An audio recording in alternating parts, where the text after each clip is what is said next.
ஹிந்தி திரையுலகில் 90களோட தொடக்கத்துல முன்னணி நடிகைகள்ல ஒருத்தரா இருந்தவங்க தான் ரபீனா டாண்டன்.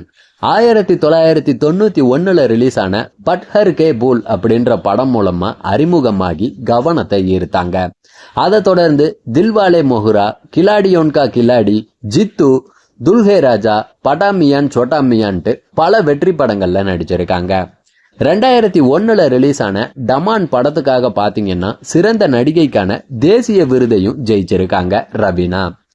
1994 அர்ஜுன் கதாநாயகனா நடிச்சு ரிலீஸ் ஆன சாது படம் மூலமா தமிழ்ல கதாநாயகியாவும் அறிமுகமானாங்க. ஆனா அந்த படம் மிகப்பெரிய தோல்வி படமா அமைஞ்சது. அதுக்கப்புறம் தமிழ்ல பாத்தீங்கன்னா 2001 ரிலீஸ் ஆன கமல்ஹாசன் நடிச்ச ஆளவந்தான் படத்துல 2 கதாநாயகிகள்ல ஒருத்தரா நடிச்சாங்க.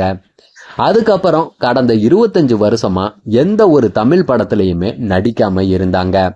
இப்ப நம்ம சூர்யாண்ணாவோட விஸ்வநாத் அண்ட் சன்ஸ் படத்துல முக்கியமான கதாபாத்திரத்துல நடிச்சிருக்காங்க. படத்தோட நாயகன் சூர்யாவுக்கு தக்க சமயத்துல ஆலோசனை சொல்ற அவங்களோட காட்சி ரசிகர்களோட மனசுல மிகப்பெரிய இடத்த பிடிச்சதுன்னே சொல்லலாம். ஃபர்ஸ்ட் ஆஃப் ஃபுல்லா இந்த படத்துல ராதிகா மேம் பாத்தீங்கன்னா ஆக்கிரமிப்பு பண்ணினாலும் செகண்ட் ஆஃப் ஃபுல்லா சூர்யா கூட ஸ்கிரீனை ஷேர் பண்ணிக்கிட்டது ரபீனா டாண்டன் மேடம் தான். இவங்களுக்கும் இவங்களோட ஆக்டிங்கும் பாத்தீங்கன்னா ரசிகர்கள் கிட்ட நல்ல வரவேற்பையே பெற்று இருந்துச்சு. ஒரு அமைதியான கதாபாத்திரத்துல அற்புதமாவே நடிச்சிருந்தாங்க. நிறைய தமிழ் படங்கள்ல உங்களை பார்க்கறதுக்கு வெயிட் பண்ணுது இந்த தமிழ் திரையுலகம்.